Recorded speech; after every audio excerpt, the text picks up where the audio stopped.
from the Daily Caller. I don't want to talk about I don't want to talk about her. You don't want to talk about KGP? She makes me mad, man. My blood pressure's going to go up. Well, we're going to talk about KGP. All right, here we go. Let's go. She takes a verbal flogging from reporters after Biden. There we go. Biden pardons her. See, I like that. Yeah. See, okay, it's okay. Never mind. Because I do kind of feel bad for her. I got to be honest. Because she's tasked with lying for one of the stupidest administrations this country's ever seen, and even as bad as she is at her job, it's like she's trying to do it, but then behind you, I mean, you've got stumbling, fumbling Joe who can't speak straight, Hunter Biden committing crimes in Burisma, and she's desperately trying to spin something together, but she's going to take the full brunt of this. So one of the most fascinating things that came out of this was when someone said, how deep is the rot at the DOJ? This is a journalist asking Karine Jean-Pierre. She's got no good answers. There is an audio thing right here. You have said repeatedly yourself since the election, the president has said for months, no pardon was coming. I wanted to ask you, could those statements now be seen as lies from the American people? Is there really a credibility issue here given now this announcement? First of all, one of the things that the president always believes is to be truthful to the American people. That is something that he always truly believes. And if you see the end of his, I assume that you've read his statement, and you look at the end of that statement, and he actually says that in the first line in the last paragraph, and respects the thinking and how. Yeah, but blah blah blah. We don't need to hear this. But the problem for her now, and this decaying administration is they've probably lied in every possible direction, claiming both things at the same time. And now, I mentioned this in the previous segment, but I'll say it again. The question that the press is asking her is, how deep is the rot at the DOJ? I mean, that's funny because it's no longer denied. Trump has long said it's being weaponized. Trump supporters, many people have said the DOJ is weaponized against the political rivals. And now you've got Karine Jean-Pierre as part of an administration where Joe Biden literally just said it's selective prosecution. And so now that's it. It's confirmed. And she has to answer for that. She can't. That clip reminded me of sending Daniel into the lion's den with a bowl of salad, trying to convince the lions that it is good to eat and not allowing them to just completely attack her. The two-faced lies coming from this administration. And every single time that they put her out there. 100%. And this is a thing that I think we need to understand about people in the media, people like Karine Jean-Pierre. Their number one thing they hate the most, and this is something you were touching on earlier, Tim, is being embarrassed. And so when they have to come out and they're parroting their normal talking points for the left, which they always do, then all of a sudden the left goes and does a 180. Joe Biden does drop out. He does pardon his son. They do say the DOJ is rotten to its core. It embarrasses them and it makes them upset. And I'm just hoping people can finally start realizing that you do not hate these people enough. I really think that, like, all evidence says that they have a humiliation kink because all they ever do is embarrass themselves. What did Tucker Carlson say when some guy said, "What kind of porn do you watch?" And he said, "Oh, humiliation porn. I watch you do it a lot." We do have a lot of political masochists in the country. Sincerely, I mean, KJP, how on earth she does her job, like how on earth she can go out there day after day. I would have resigned. There's no way that I would have been able to do what she does and actually have any self-respect. I couldn't. I kind of feel bad for her. You know what I mean? I mean, as bad as you can for someone who's lying to you every day intentionally. But it's just, look, someone with a goal, with a mission, be it good or evil, they're trying. But she's got to try for Joe Biden.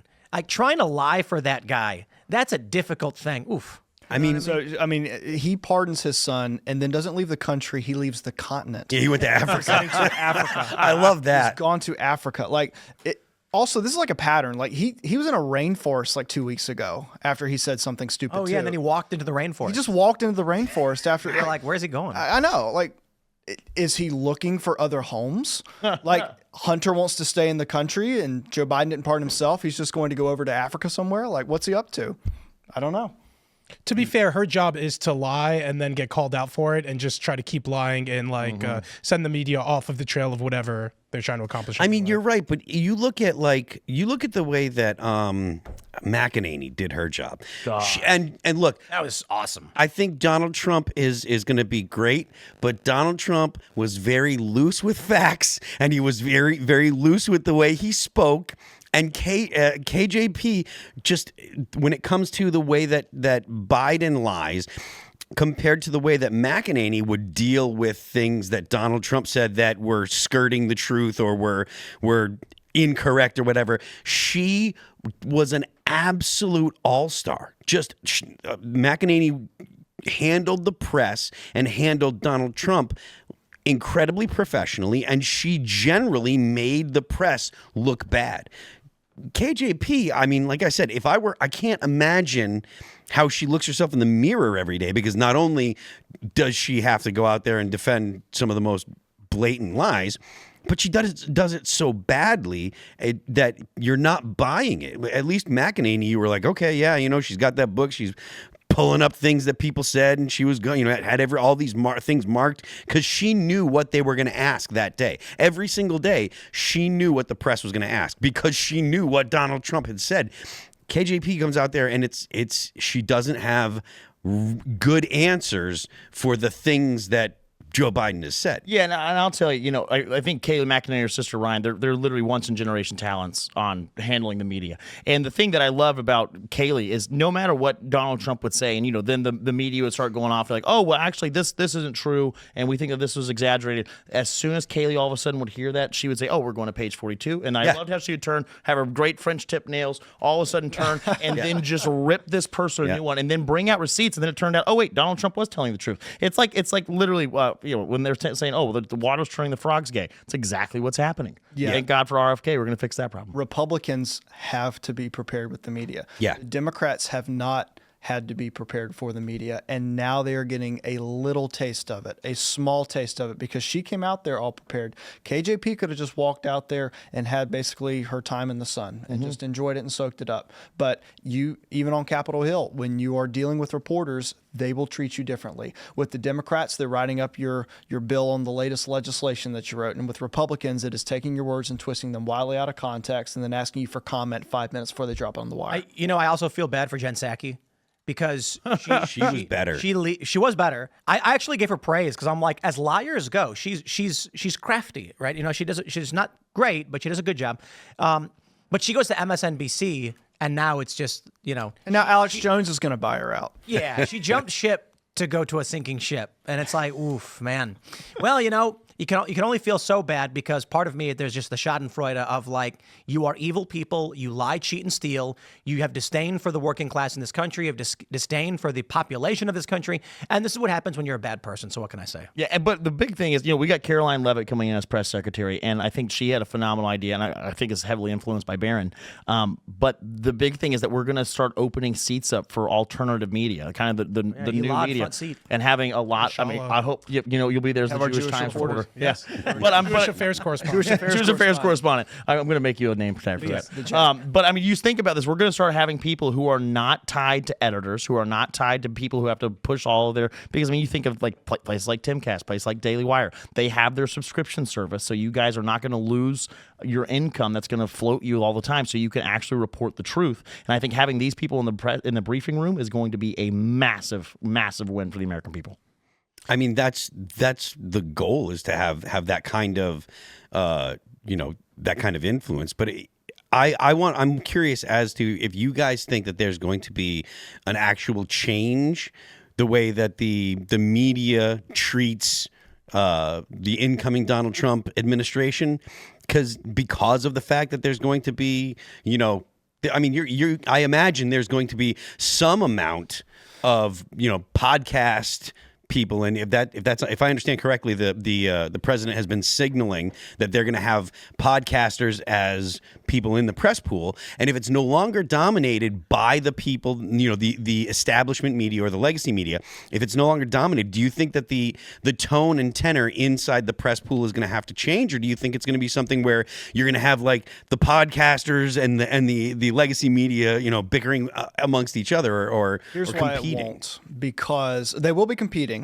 They will definitely be competing, but the people who are the White House correspondents for these major networks are trying to run their sizzle reel for the show they want to get. Mm-hmm. So Caitlin Collins, who used to work at the Daily Caller, goes in on CNN, becomes the White House correspondent, and she has these clashes. And what does she do? She gets her own show. Jim Acosta, same thing with CNN. They view this as their opportunity to try and catch their wave of legitimacy with the Trump administration. So I want to follow up to that.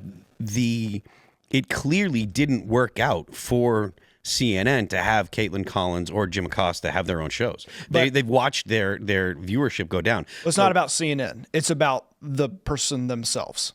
They are trying to say, how can I best appeal to the virality of the opportunity? So like if I clash with the president of the United States or the press secretary in the briefing room and I go viral, then the libs are going to love that. And then all of the folks at the station are going to say, this person gets ratings, they must have their own show, or they're generating revenue in some way. So it's all about that individual getting their moment, because then they have contracts, but they'll use it to their leverage. If another network offers them a better position, then they're going to go towards that. And they're going to bring their social media following and their persona over to that network and then continue to clash with the president. So this is an amazing opportunity for people in liberal media to make their mark, because there will be others who get their own show after 2 or 3 years and then hold the administration accountable and get a bump of ratings off of that. And it doesn't mean that long term it's going to work out. I mean, like Newsmax is beating CNN just about every night right now.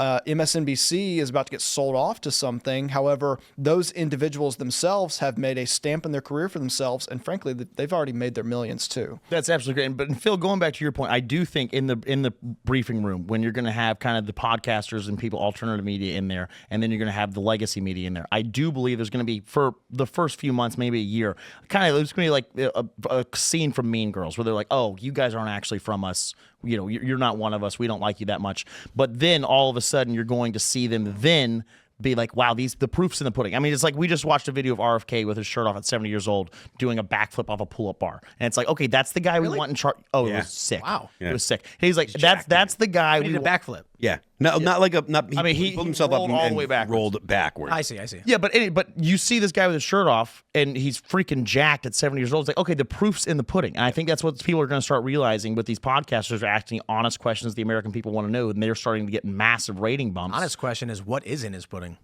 Well, not red dye It is number a 30. strong Not red dye TRT. number 30. I'll tell you that. I guarantee that guy's getting about two.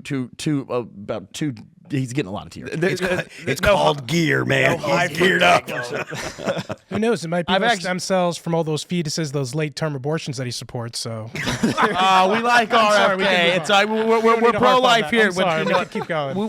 We He got a pass for that, but we welcome we don't need people to. into the right. We're the big tent party, but It's I just will like we tell you- forgot he was a Democrat, like, I don't know, 8 months ago. But Well, let me tell you, but we'll brainwash the him. issue is the Republicans, especially under Donald Trump, are basically saying, we're going to be the big tent party. We're going to welcome people like RFK Jr. in, and then we're going to be the dominant voice in the conversation. Yep. So negotiate where you have to win the bulk of the political power. Absolutely, and that's one thing that I get upset about a lot of times with conservatives, and I'm a hardcore conservative, but we were talking about this earlier. Conservatives are very hard with accepting incremental victories, whereas the left is very happy with it. So for the last 60 years, well before any of us were born, the left started winning incremental victories. They say, oh, we'll win 1 inch this year. And then they do that for 60 years, and then look at where our country's at. And it was a slow boil. We're like the frog that's in the saucepan. They're slowly turning up the heat. And so, you know, I'm happy to welcome people onto our party because, one, we might be ideologically different, but this is one thing that I actually like about podcasts. I mean, you can look at Tim, you can look at Joe Rogan, you can anybody. If you force Americans, people with brains, to sit down and have honest conversations where they actually have to not use talking points, they're actually using common sense, then people are always going to start shifting to the right because our side just makes sense. And when you actually start thinking about these things, the left's talking points fall apart. And so when we start welcoming people in like RFK, like Tulsi Gabbard, who have some ideological differences with us, they're now going to have conversations with people who are having very backed up, honest, and common sense backed up conversations. And I think it's going to move them aggressively to the right. Are you concerned that could water down the message a little bit at all? Because, for example, like I know Rand Paul, he's a great MAGA guy, but he's against Trump's use of the military for deporting illegal immigrants, for example. So, like, if you keep bringing in Democrats, you know, I'm I'm like a 14 weeker when it comes to abortion, but for many people in the party, they feel like their voice is getting drowned out when they have people like RFK getting appointed HHS secretary. He'll be the most pro-choice Republican appointed HHS secretary. So it's just, what is your reaction to people saying it's watering down what he's trying to accomplish? I disagree with that. I vehemently think that there are so many voices in the party. And I mean, we all like RFK, but everyone realized that RFK used to be a liberal. He used to be a Democrat. And so I don't think our message is being watered down. I think our message is being amplified and now is starting to get to different audiences. Because I mean, the one thing that I love about conservatives is we will not budge. Like this new generation of conservatives, I don't care how many arrows you send at me. I don't care how many articles you write about me. I will not give up. You can call me a Nazi every single time I walk by you. I'm not going to sit there. Oh, you know what? Yeah, gosh, you think I'm a Nazi? I'm going to send $600 million to Ukraine. It's never going to happen. It's never, because we know what we believe. And so I don't think we're going to lose any massive support on our side. I think the only thing that's going to happen is when people start coming into the outer gravity. I mean, I like using libertarianism as a gateway drug to conservatism because it's like, hey, when you grow up, yeah. Yeah, it's like, hey, you know what? Look, man, I don't call myself a libertarian. I'm libertarian leaning, but the Libertarian Party is insane. But the Libertarian Party has two directions. Yeah. So Chase Oliver, for instance. That was insane. Right. Thanks for checking out this clip from Timcast IRL. Make sure to watch the show live Monday through Friday at 8 p.m. Subscribe to this channel, and we will see you all there.